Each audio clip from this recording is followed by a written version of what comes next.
Bonjour à toutes et tous pour ce point de mercredi. Nous allons travailler deux sociétés que tout le monde connaît bien dans le monde pétrolier. Donc Morel et Prom, jeune société pétrolière, enfin jeune, qui maintenant a presque une vingtaine d'années, hein, et Total. Donc deux sociétés qui sont différentes, qui ont le même sujet, le pétrole, mais qui sont quand même totalement différentes. Morel et Prom est dans l'aval, hein, c'est de l'exploration et de la production de pétrole. Ils ont un peu de service pétrolier au travers d'une filiale qui Carole, mais la filiale n'est pas cotée et en fait c'est quelque chose maintenant, c'est presque une coquille vide.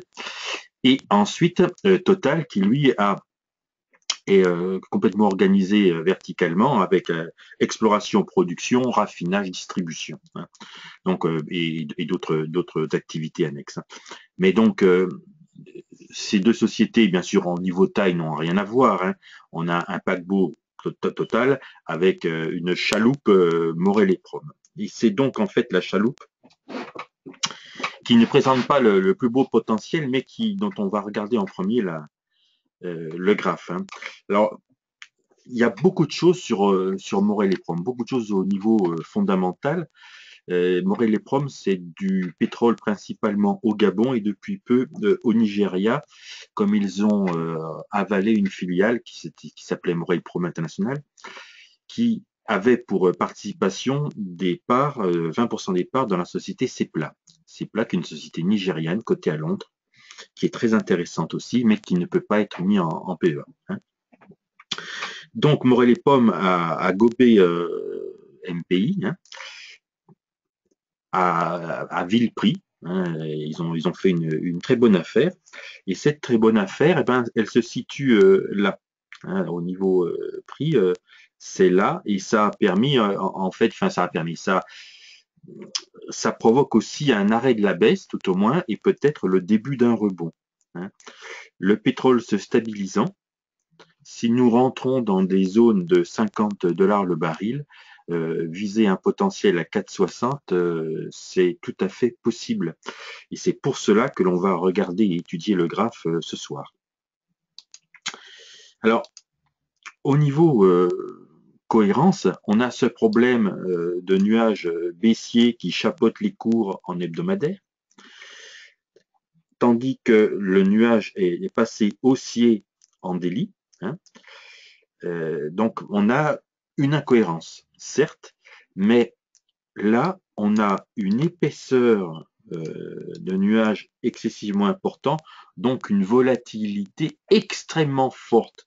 Il y a un réservoir de puissance, si bien que les cours, s'ils traversent là le nuage, ils n'ont pas grand-chose à traverser, hein, avec une force très très grande. Et dire que les cours peuvent aller à 6, c'est sans aucun problème. Morel et Prom est une des valeurs de la cote qui réagit très mal aux indicateurs techniques, hein. Pourquoi? Parce qu'il y a souvent de très grandes variations. Il y a des déclarations qui sont faites à tort et à travers par leur communication. Donc voilà, l'analyse technique en tant que telle avec indicateur n'a jamais correctement tourné sur ce genre de valeurs. Alors, pour moi, avec des prix qui oscillent entre 3,20 et 2,90, hein, ça fait 30 centimes, ça fait peut-être 10%, mais 10%, 30 centimes sur une valeur qui a valu plus de 20 euros, hein, et si pour moi son prix à l'heure actuelle 8, il n'y aurait rien à dire, ça fait pas cher l'objectif. L'objectif, c'est le premier objectif, c'est pas celui-là, hein, c'est carrément là, hein.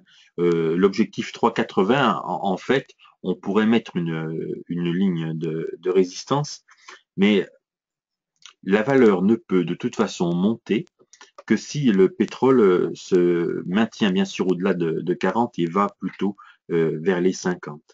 Et là, c'est sans problème, les 4,60, 4,60 ou 4,50, hein, c'est pareil, hein, cette zone-là sera facilement atteignable, hein.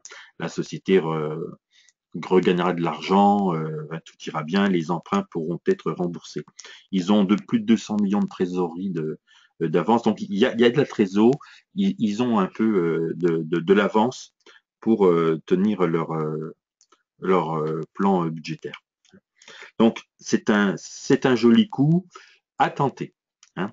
Donc, le stop, il est tout simple, hein, c'est en dessous de ce range-là, et au break, vous pouvez y aller. Au break, ou même vous pouvez y aller dans la boîte. Hein. Si vous prenez classiquement cette boîte-là, vous prenez un tout petit peu en dessous et vous avez votre niveau. Hein. On peut dire, par exemple, pour ceux qui veulent encore gagner plus d'argent, donc rentrer sur la zone des 2,90 là et mettre le stop en dessous ce haut de bougie. Voilà. Donc, Morel, à l'heure actuelle, est totalement corrélé avec les prix du pétrole. Un autre point qu'il ne faut jamais oublier, c'est le rapport entre la devise euro et le dollar quand on traite des valeurs pétrolières. Quand le pétrole baisse, hein, ici concomitamment le dollar monte, la baisse est décuplée, hein, puisque le pétrole ramené après en euros, les bénéfices seront encore moindres, hein, ou alors les pertes encore plus grandes. Mais le bon côté des choses, c'est que là, la baisse du pétrole va avec aussi une baisse de l'euro, donc les performances ramenées en euros sont meilleures. Donc ça fait encore un point positif pour la valeur, c'est le gain de change. Le gain de change. Voilà. Donc c'est quelque chose qui peut se tenter. Nous allons regarder maintenant, je vais effacer les gris-gris, nous allons regarder Total.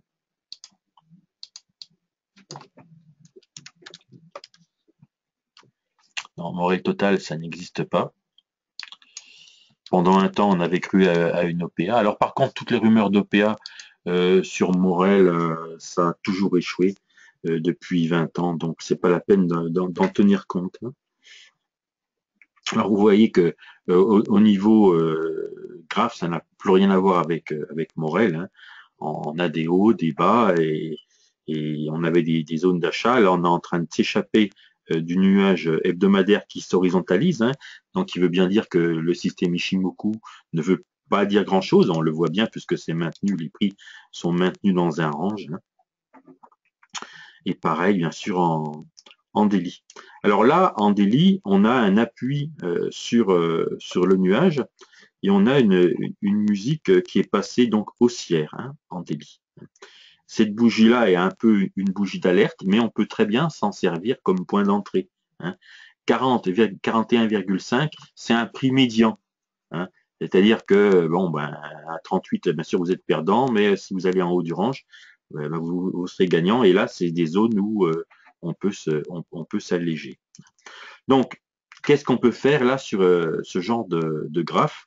Ben, sur ce genre de graphe, on rentre en regardant un peu les bougies, là, tac, tac, tac, là, hop, on descend. C'est-à-dire que ce prix-là, il était quand même globalement bien refusé. Et ce prix-là, on a quand même bien rebondi dessus. Donc, on peut se servir de ce prix comme stop, hein, et on peut rentrer sur des niveaux actuels. Hein. On rentre au-dessus de cette bougie pour viser premier objectif un tout petit peu au-dessus de ce niveau des 43,5 et bien sûr le second objectif qui se situe ici.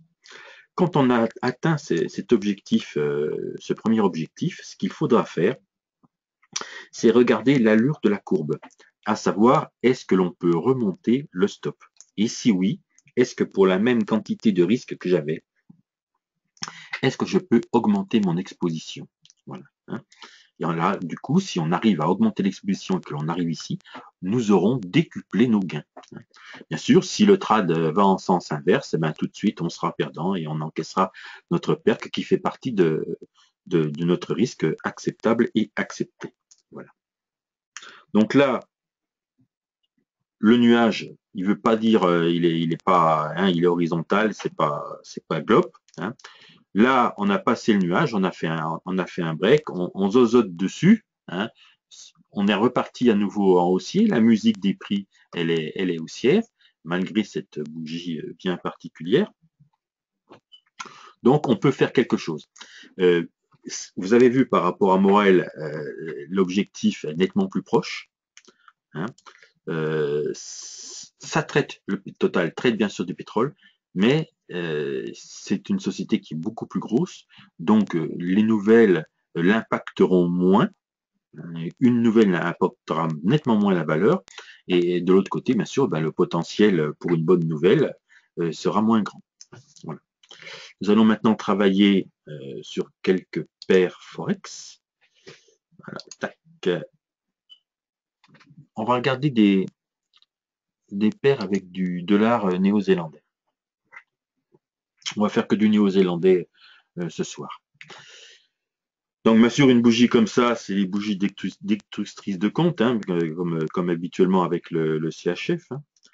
Là, ben, on est sur un range, hein, rien à dire. Qu'est-ce qu'on peut travailler là? Ben, on peut rien travailler. Donc, on passe au client suivant.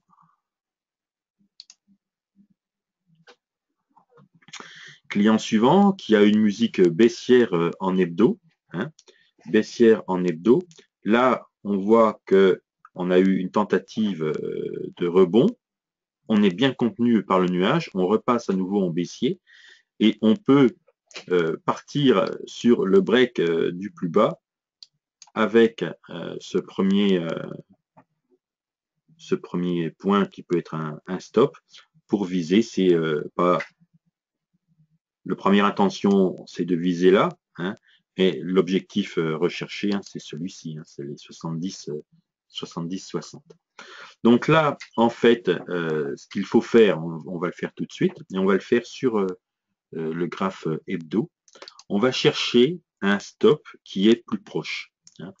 Pourquoi? Parce que là, le stop, il fait un peu lointain, la bougie, elle est assez importante. Donc, on va rechercher sur du H4 un point qui nous permette de mieux rentrer. Et ben, on ne l'a pas. Hein, on ne l'a pas, nous sommes en haut de bougie, on ne l'a pas. Donc, il faut rechercher une entrée quand on sera revenu sur les niveaux précédents de la ligne de support. Et là, on a cette bougie qui pourra nous servir éventuellement de stop. Mais ça, on en sera sûr réellement que quand nous serons à nouveau sur ces niveaux de prix. Et les 75-30 là ont été refusés. Donc, on le note dans un coin. C'est pas sûr qu'on s'en serve, mais on le note dans un coin. Pourquoi? Si on a une bougie comme celle-ci qui fait l'inverse, hein, on n'aura à nouveau pas de stop correct pour se positionner. On prendra alors, à la rupture ici des 74-30, on prendra ce point de référence pour mettre le stop. Voilà sur le NZD Japan. Allez, on efface tout ça.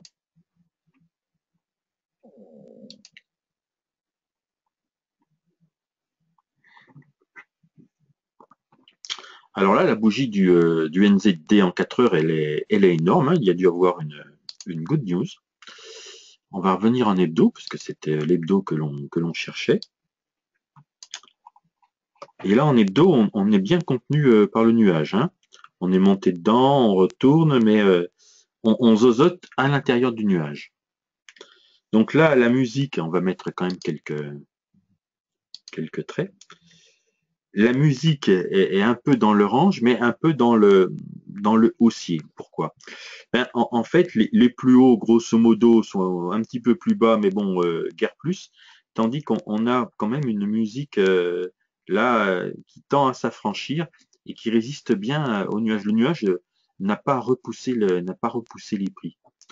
Donc là, c'est en fait, on est à un moment délicat.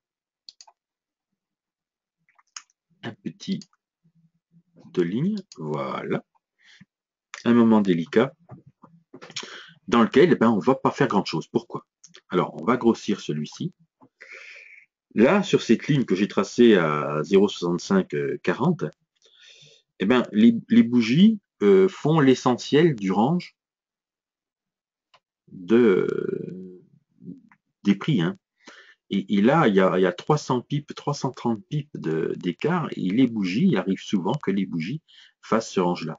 Donc, ce qui veut dire que quand on aura un signal, il y a très peu de chances pour qu'on ait quelque chose, un potentiel intéressant à trader.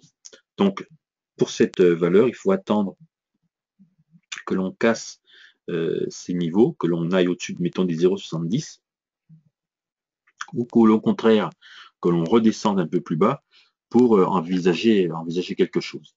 Bref, avec le NZD ce soir, on n'a pas beaucoup de chance. On va regarder quand même autre chose pour terminer cette session sur quelque chose d'intéressant.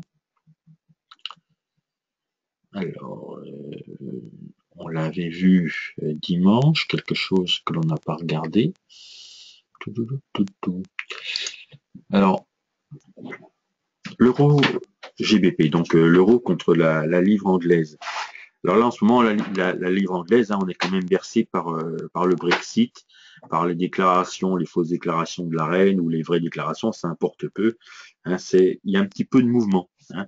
On le voit là en hebdo, tout le monde croit que l'euro s'envole, que la livre anglaise va sortir. Bon, c'est pas encore fait. Hein. Les milieux d'affaires font tout pour que l'euro reste, que la livre reste dans l'Europe, même si elle s'intègre pas à l'euro.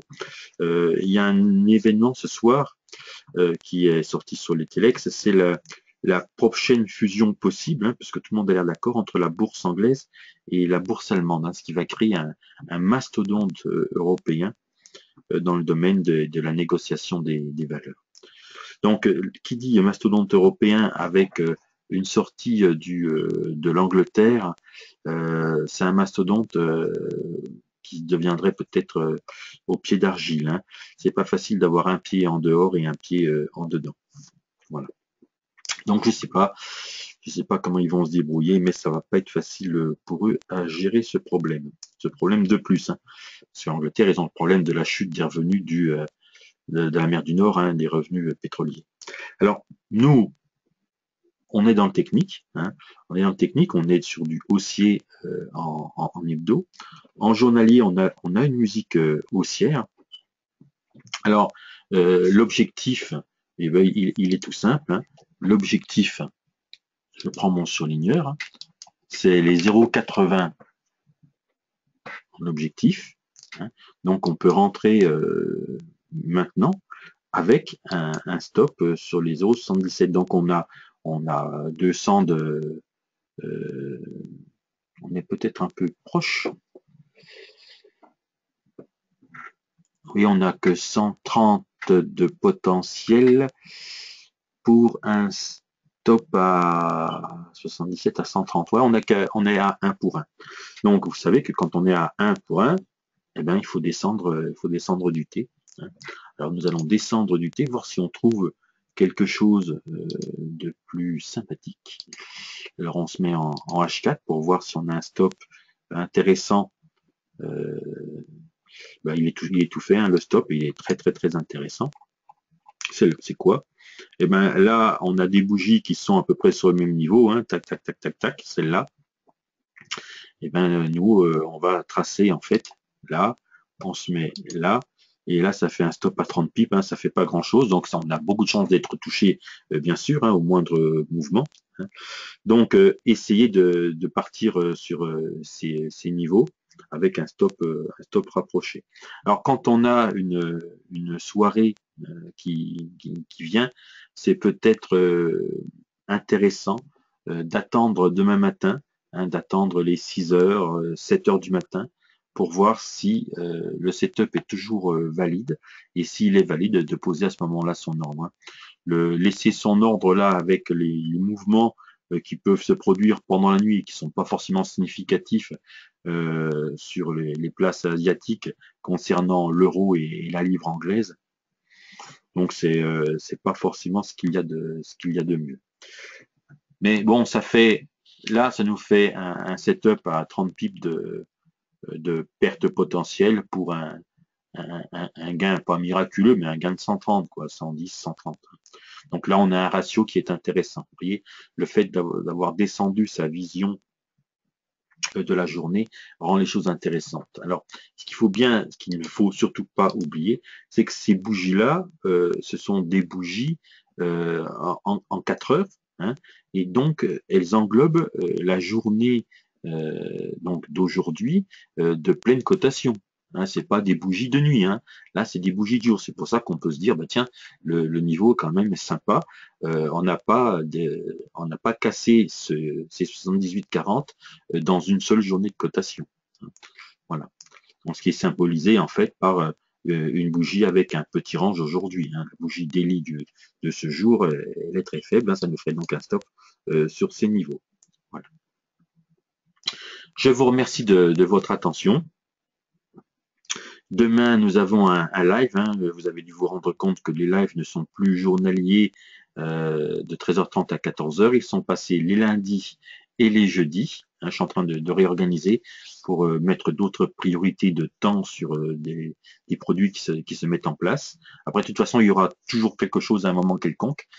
Mais là, j'ai pas mal de travail à faire sur la conception des divers produits. Là, je suis en train de peaufiner avec l'équipe les services sur Ishimoku. Donc, le site ishimoku.fr, le site dédié à ce système bien particulier qui est Ishimoku Kinkoyo. Et le système ne traite que du côté original de l'Ishimoku avec un regard Renko, point figure et Kenashi. Voilà. Je vous remercie de votre attention et à demain.